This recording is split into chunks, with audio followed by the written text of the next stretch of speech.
Continue to have fun.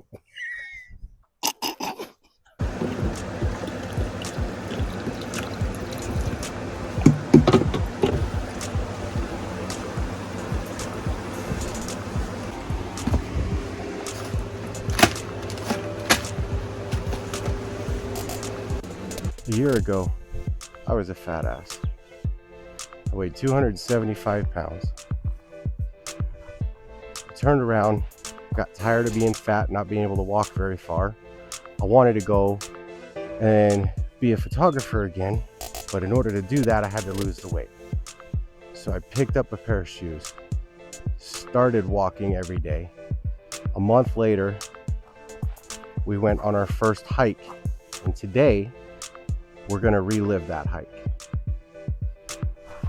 Aloha y'all, how the hell are you? In this week's video, we're gonna relive a moment that defined who I am as a photographer and who I am as a hiker. This is a hike I return back to, and I don't return back to hikes. I like loop trails. I don't like to go where I already was. I need to see new things, but I go back to this exact spot just because it's where Chris had the realization that he could hike and that he could do stuff and that he wanted to get in better shape, and which earned me a hiking buddy and really somebody I had wanted to go hiking with me and I wanted to take walks with like for 8 years. So I return back to this place often.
I recorded that whole fucking sequence. I don't know if it messes with the thingy. No, probably not. With the audio.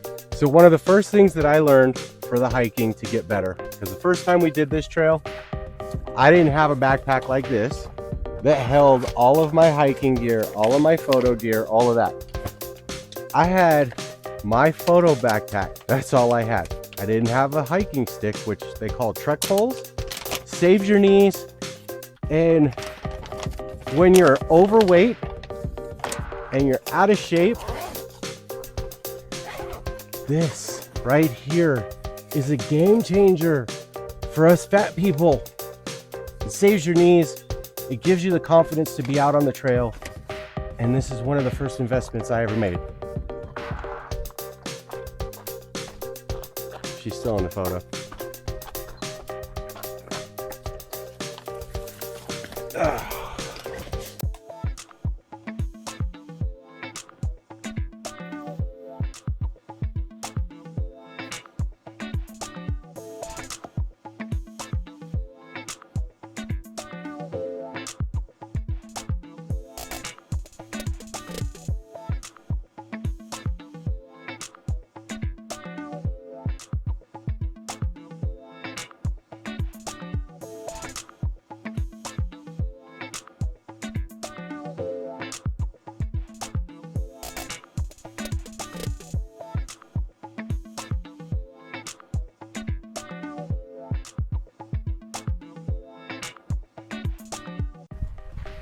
So this is one of my favorite parts of the trail because you have all the beautiful scenery and you walk through. Smell that, smell that. It's so fragrant.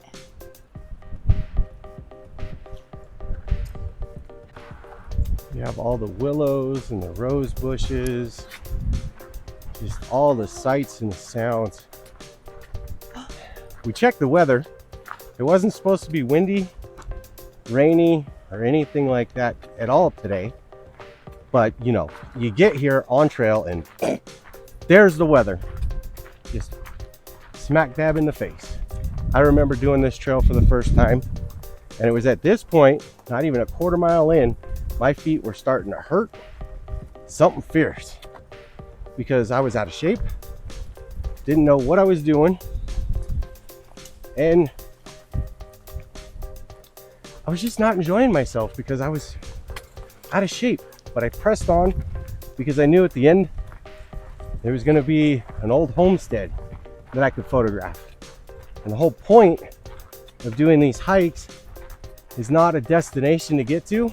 It's about the journey. If we make it to the destination, that's bonus. Because we didn't make it to the destination that first time. No, we didn't. We got stopped by the river. I don't think that'll be a problem today, but we've thought that before too.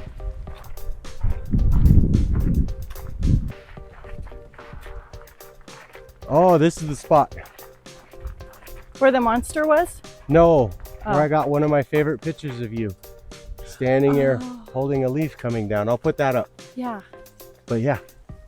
That's my profile picture on something. Okay, so this is pretty neat. Here we have one of my favoriteest things to forage, and really the only thing that I'm like really super confident in foraging because I'm new, is mullein leaf. And so those baby leaves, the green ones obviously, and we got some over here too. It's really good as a tea for like a cold and a decongestant. It helps with respiratory things, and sometimes people even smoke it to clear out their lungs. So yeah, I have some dried, and I used it in a tea the last cold that I had, which was like my first cold in 3 years. And I am convinced that that is what cleared my chest out, because other things just weren't working. And it was my goal to combat that cold without using any kind of Western medicine, and I did it, and that mullein was a big part of it. I thought I heard somebody. Really? Yeah. That's scary. Like a voice? Yeah, female. To the right. That's where I heard it.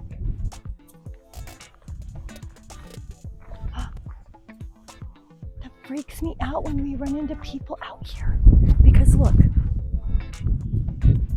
I could go around Children of that the corner, corn type of situation. and just people, I scream.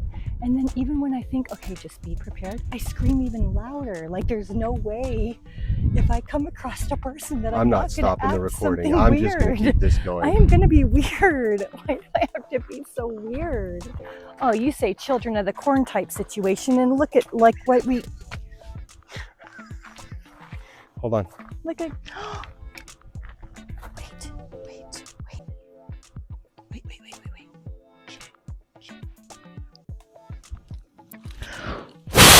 Well, that's, Are you blowing your nose? no, I was trying to make a whistle, but I didn't want to like break Oh my God, off you have its to break it arm. off to make it No, whistle. no, then it's not worth it to me. Don't break Children these. of the corn. This is what we walked into. Maybe one of these grasses we're talking. What's up? I am not confident, but I'm not confident. Like normally we get right here and we can either like kind of say one way or the other if we think we're going to be able to get all the way to the homestead. But sometimes it's like, yeah, for sure we'll be able to do it. And other times it's like, there's no way. And like today it's just a crapshoot. Like I have no idea. We may or may not. I don't know. Later on, when it starts raining more, this, all right here where she's walking and all that, will be covered in tall grass. And it'll be freaky because I have a fear of snakes. And there's a possibility that they'll slither in this grass. And I don't like that. And I think the first time we did this trail, I spent more time with my head looking at the dirt than I did looking around because I was so worried about snakes. You're gonna make it your goal to what? Get sponsored by a meat stick company. I love jerky.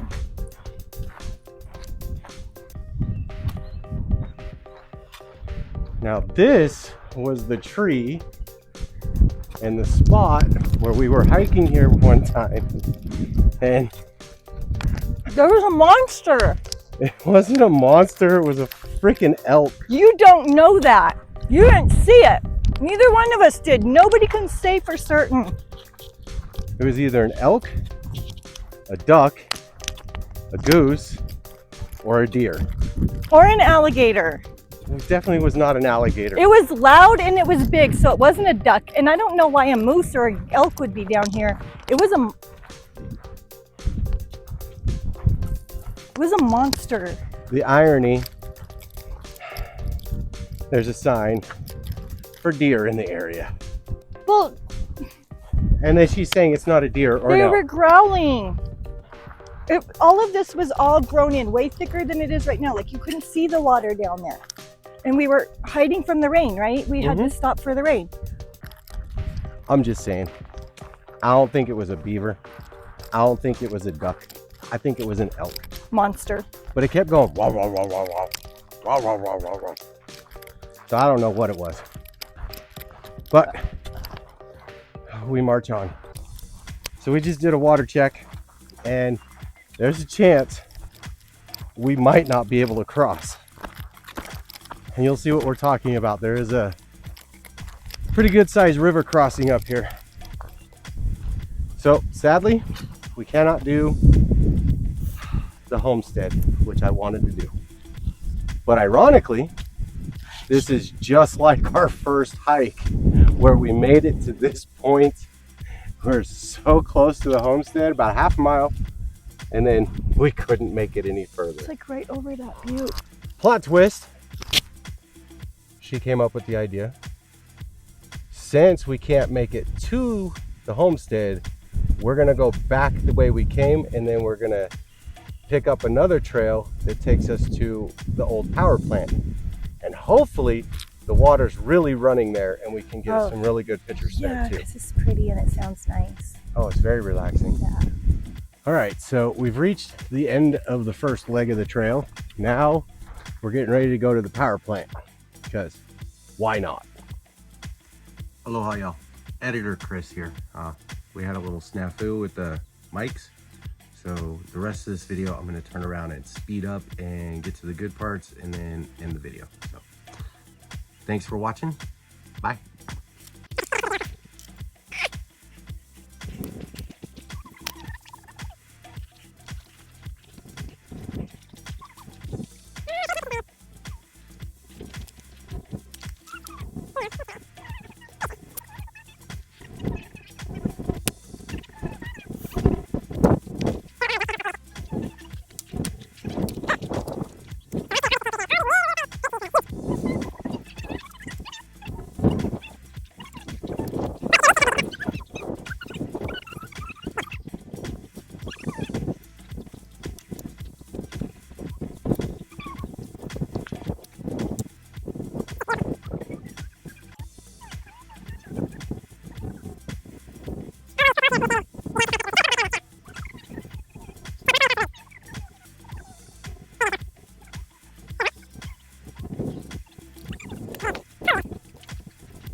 Hold your horses, no horses on the bridge.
Can you hold this?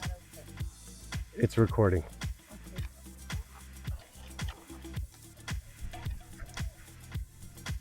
I feel not okay.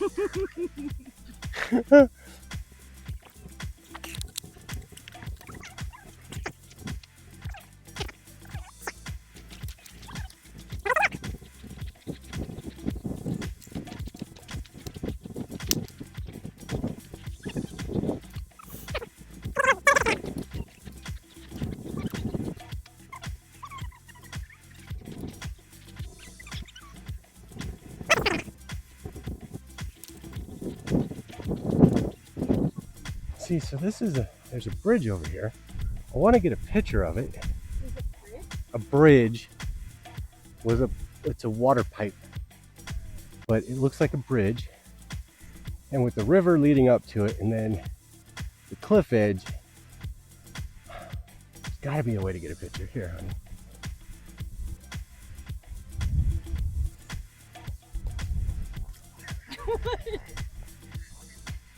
Keep following me. No, keep the camera on me.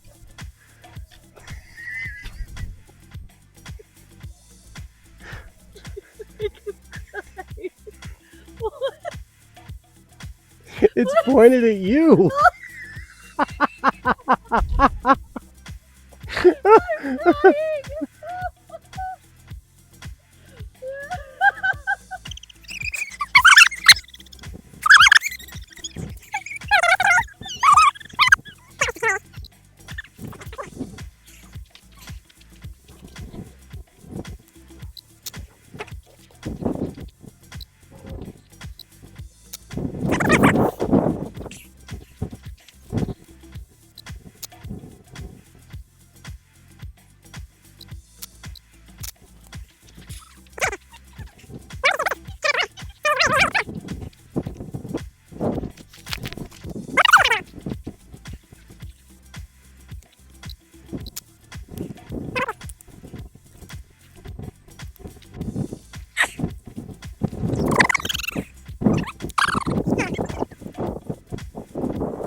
All right, so 2 lessons, actually 3 lessons that we learned on this trip. 1, continue to have fun.